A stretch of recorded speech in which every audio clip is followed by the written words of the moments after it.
So got some beautiful Afzelia wood, traced out, cut out on the bandsaw, and then I just finished shaping the front of the scales. So just put a small radius right here, and then just smoothed everything else up, and then hit it with some 600 grit sandpaper to knock off the edges and just get it looking pretty decent. So let's do a quick dry fit and see how it looks. So with the 3-pin, it's got to be pretty precise in your drilling, but I think we did okay. So take the knife and we'll grab one side of the scales and just push it through just enough that you can get it started in the holes. And then line it up, get it looking good. Push it through both sides, take the opposite, get it lined up, push it through. I think that looks pretty good. So this is the part where you really got to pay real close attention to the way that this looks, because if you don't like the way that this looks right now, now's the time to continue shaping that. I like that this has a little bit of a radius in it, sweeping up like that and leaving some steel exposed, looking like it kind of comes into the handle, kind of like as it's kind of growing out of it. I like that look. Now it's a little bit proud right now, as you can see. This will sand down a little further, which will change how much this sweeps up right here, this radius that's sweeping up right now. And I think that'll be just about right, what I'm looking for once this is cut down a little bit. But all in all, right now everything fits good. One of the real important keys is to make sure that at this step, your pins are snug but not super tight. I can still spin them, and they're a little bit tough to get out just by hand, especially with these small pins, but I still can get them in and out decently. And if I just take and press it flat on the bench, they'll push really nicely. So I'm not having to put a lot of pressure. I'm not trying to hammer them or anything like that. So this is about as tight as I really want it as a dry fit, because I want a little bit of room when I glue up to make sure that the epoxy can get around in there. Then also, as everything expands and shrinks, you know, as wood does, that it's not so tight that it's going to start wanting to split around these pins. So just kind of an important thing to keep in mind as you're fitting everything up. And this is the last chance that you have before you glue it up to make any adjustments. So make sure you are very meticulous at this point. All right, so basically what I'm ready to do is scuff up the blade a little bit here on the tang, and then start doing my glue up. I didn't sand this part of the tang very much. As you can see, there's quite a difference in the surface finish, and I wanted to leave this pretty rough. So I don't have to scuff this up much, but I will just a little bit, and then I'm going to get ready to do the glue up. So that's what we'll do next. All right, so I got my block ready, some painter's tape on it. I'm gonna put the epoxy on that.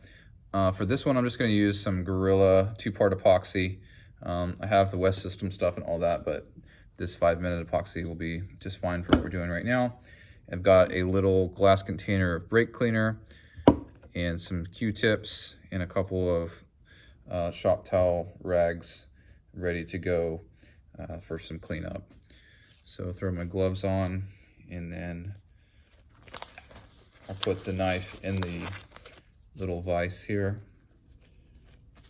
and then make sure I've got my clamps ready as well. So this knife is ready. I will clean off the tang just a little bit with some brake cleaner. Fine. Use a paper towel and get some of the moisture off.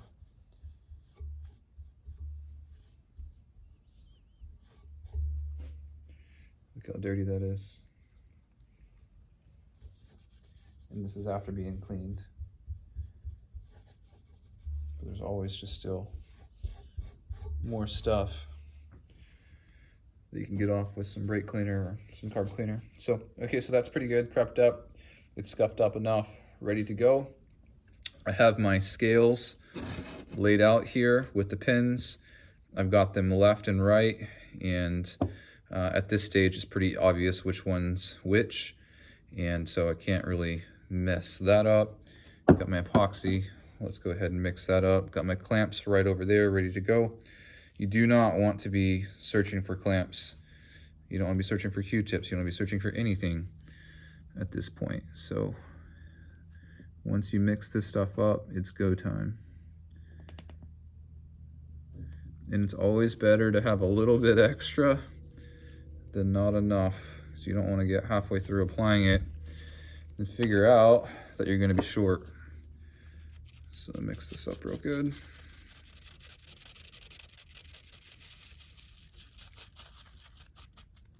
But I also don't like to throw away a bunch of this either at the end, so it's kind of a fine balance of getting this right.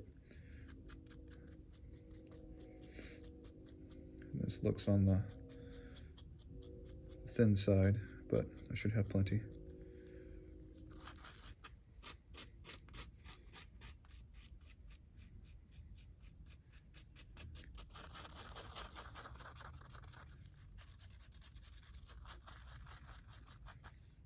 All right, and then I like to do the left side first. Doesn't really matter, but it is what I like to do.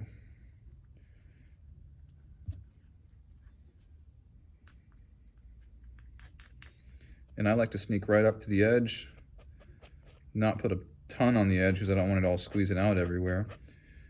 But if you don't put it up to the edge, you will have dry spots and you could have gaps, and no squeeze out is a problem. So you want a little bit of squeeze out. But a thin layer right up to the edge is just fine.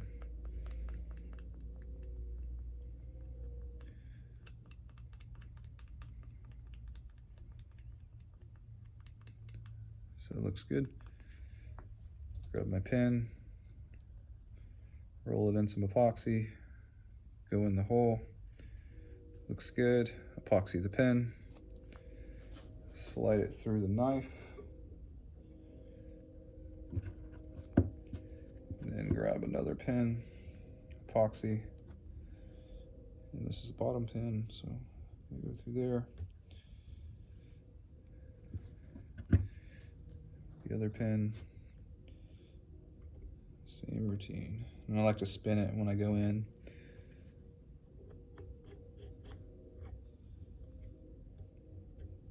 Get all those coated up good. And grab this side. Same routine.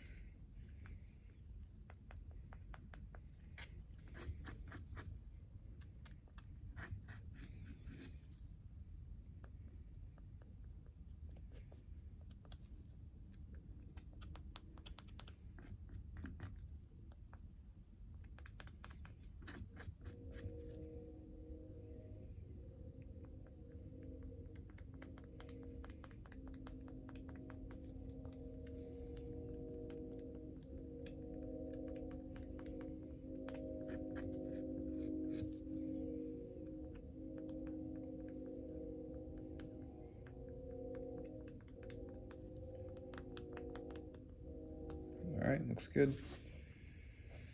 Put this baby on, lined all up.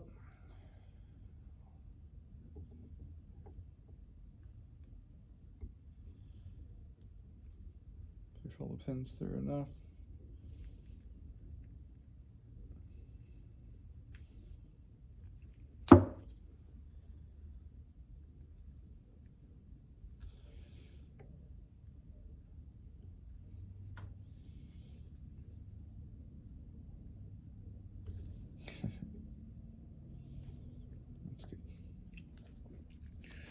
All right, now is when I take my gloves off, start clamping. Put a good clamp right in the middle. Nice and firm, get some squeeze out. but I don't want to squeeze out everything. But I want to see some squeeze out. And then grab another one for the back. Same idea, good squeeze out. Then one up in the front.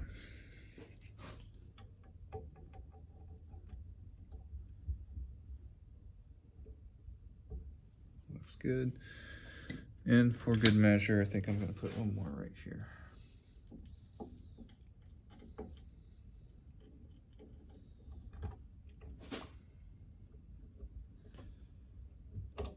That looks pretty good. Now, while everything's still wet, Q-tip and the brake cleaner, and then start to clean this surface.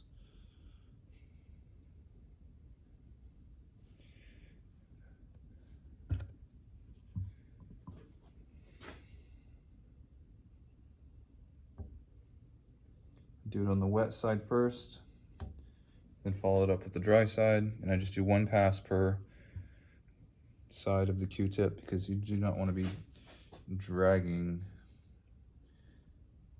the used Q-tip back through, and stringing epoxy everywhere and just making a huge mess. It's not worth it for like penny that you might save in the Q-tip usage department. It's not worth it. All right, this thing's looking pretty good.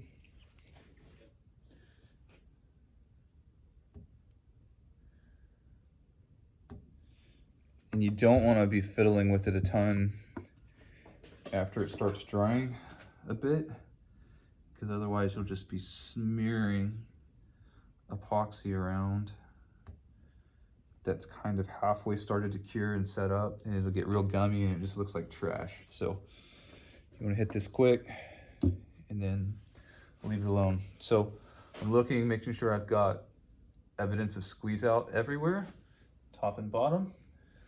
I don't see any huge air gaps. Everything's clamped up, decently snug. I don't see any real wrecks of epoxy on the blade itself.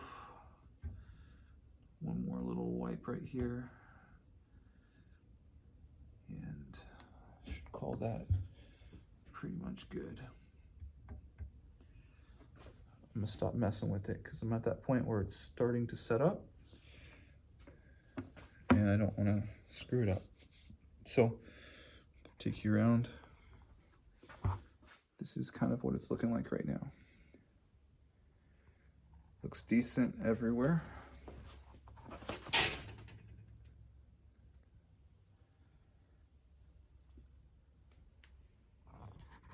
Not rocket science, but you do have to think through it a little bit. So I'll let that sit overnight and see how it looks in the morning. It's the next morning, and I know that it's going to be cured. The epoxy is going to be cured because it's hardened on the block here that I use. So feel good about taking my clamps off and just taking a look at the knife without any clamps. See what we've got.